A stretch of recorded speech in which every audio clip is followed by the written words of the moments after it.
Hello，大家好，歡迎嚟到鐵索姑姑小姨媽頻道。知道好多朋友仔都中意嚟呢個地方，我之前嚟過幾次都係自由行，今次呢就特登喺香港跟團由西九龍出發。今一集同大家一齊分享一下自由行同跟團性價比邊個高啲呢？大家跟個團就知啦，集合時間要提前2個鐘頭。今日呢唔算人多，因為長假期已經過咗啦。嗱，先嚟第一個通道，必須要用回鄉證過㗎。今次跟香港嘅旅行社去潮汕3日2夜，食足8餐，團費一個人呢就係1699，另外加3天嘅服務費240蚊。但係呢，我就要俾多470，點解？一陣間同大家講。高鐵車飛香港西九龍去潮汕站就係人民幣單程210蚊。大家睇唔睇到啊？係啊，倒頭車啊！因為原來西九龍出發去潮汕站，經過深圳北呢一段呢，係必須要倒頭車㗎。但係坐喺架車裏邊一啲都唔覺。現時喺香港出發去潮汕呢，其實有好多班次，每一班次中途站嘅站點都會有唔同，但係呢，深圳北停嘅時間係最耐㗎。如果大家搭高鐵想喺中途站度歇下腳，一定要睇清楚嗰個班次究竟停留嘅時間係幾耐。我哋今次呢搭嘅係9點幾鐘班車，所以呢停嘅站點唔係好多，2個零鐘頭就到潮汕站啦。嚟到潮汕都未夠12點，但係呢個團呢係唔包中午飯㗎。第一站呢用咗1個鐘頭左右啦，咁就車到我哋嚟潮州古城。喺古城區外圍嘅路呢，就唔可以大巴車駛入嘅，所以旅行社就安排咗呢個電瓶車俾我哋去到古城門口啊。如果自由行嘅朋友呢，就可以直接搭滴滴去到古城門口，都好方便㗎。啱啱你講第一餐嘅中午飯，旅行社唔包嘅，咁所以呢，我哋就周圍喺古城入邊，其實好多食店，咁啊求其食咗一啲嘢，醫下個肚先。潮州古城嘅對面呢，其實好出名嘅就係呢度啦，港濟橋。一般嘅遊客嚟港濟橋都會係日頭嚟嘅，風景就一般啦。但係原來夜晚係有燈飾，幾靚㗎，一陣間同大家分享。嗱，先嚟呢間店先，呢間店呢就係旅行社包嘅百年老店。食咩呢？就係俾我哋食個糖水同埋食個炸春卷啊！食完下午茶，旅行社就安排同我哋去睇自己顧自己嘅大戲啊！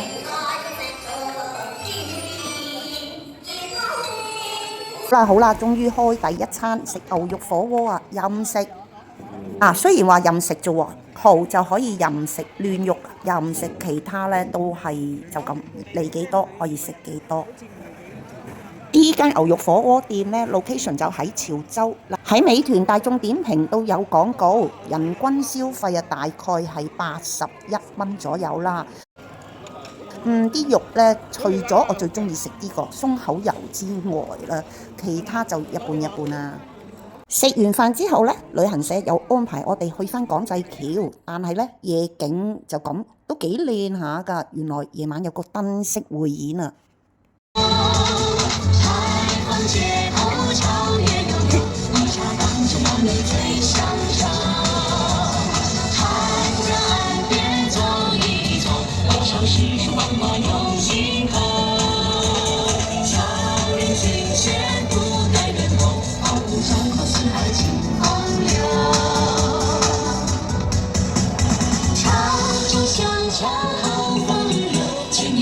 旅行社安排住呢間酒店呢，係有品牌嘅4星商務酒店，唔錯㗎。我哋去呢段時間呢，就啱啱過咗香港嘅長假期，所以呢，房費呢就係大概470蚊1晚雙人房。喺呢度呢，會連續住2晚。嗱，要介紹一下先，呢邊嘅早餐呢，真係多元化，好多嘢食，唔錯㗎。大家都知啦，去潮汕其實景點嘅行程呢就唔係好多嘅，但係呢，最主要就係一樣嘢，唔係食就係食。呢間旅行社呢個 morning call 好晏嘅，咁啊每一日出門都係大概10點零鐘。而呢度嘅早餐呢，就算你自由行啦，嚟呢間酒店呢，每日嘅早餐係可以食到10點半㗎。啱啱食完早餐，唔夠半個鐘頭，又要去邊度呢？係啊，中午飯又開始啦！呢間亦都係幾十年嘅老店，就咁今日食獅頭鵝啊，第一餐。不過呢，就咁大家睇下有啲咩食先啦。呢間飯店 location 就喺潮州嘅澄海，澄海就最出名食獅頭鵝，但係呢間店呢，唔知係咪團餐呢，啲肉質就比較蟹啲，同埋好鹹啊！放低筷子，唔夠1個鐘嘅車程，我哋就去咗汕頭嘅小公園。嗱，呢間呢就係百年老店，去邊度？旅行社就包食呢個下午茶。如果咧係自由行呢，我一定唔會入嘅。但係呢，旅行社呢就包呢個下午茶啦。嗱，睇到啲嘢呢就全部係炸嘅，裏邊係韭菜啊、南瓜啊、芋頭啊。嗱，呢個甜品真係好好味。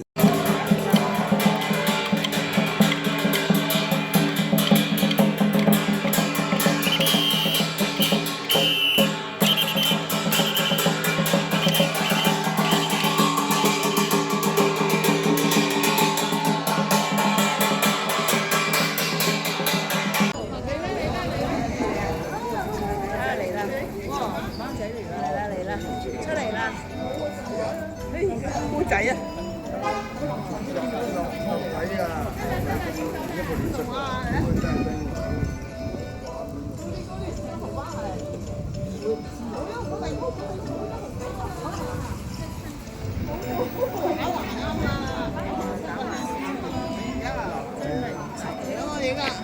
你唔好爬出嚟，幾鬼得意啊！行過去啊！想影俾我睇啊嘛！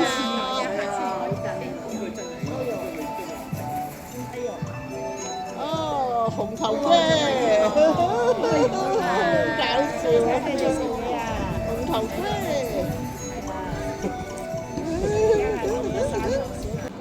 食完下午茶，行完小公園，消化咗都唔夠1個鐘，休息啦。呢度係一間自助餐。旅行社安排嘅時間呢，就係由5點鐘食到7點半，我哋就要走啦。咁價錢呢，就125蚊一位。跟團同自由行嘅唔同呢，因為自由行你一定唔會去食自助餐。大家先嚟同我行一轉，睇下呢度嘅自助餐同深圳有啲咩分別先。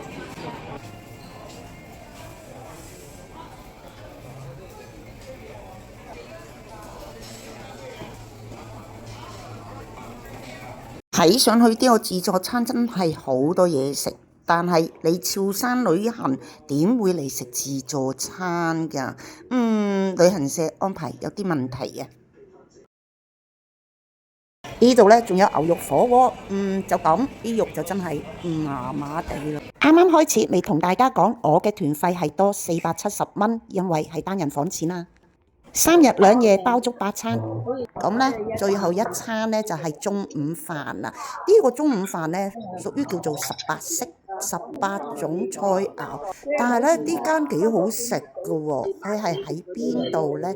其實係一個宴會廳嚟㗎，幾好食都冇用，因為呢啱啱食完早餐就即時食中午飯。呢一餐消費大概係100蚊一個人頭。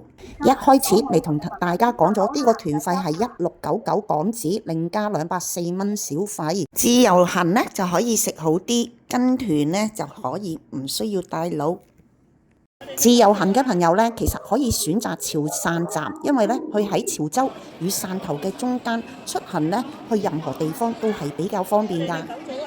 好啦，今日視頻嚟到呢度，我哋下一集再見，拜拜。仲未訂閱鐵索姑姑小姨媽頻道，請你支持訂閱、點讚、分享、留言，多謝收看，下次見，拜拜。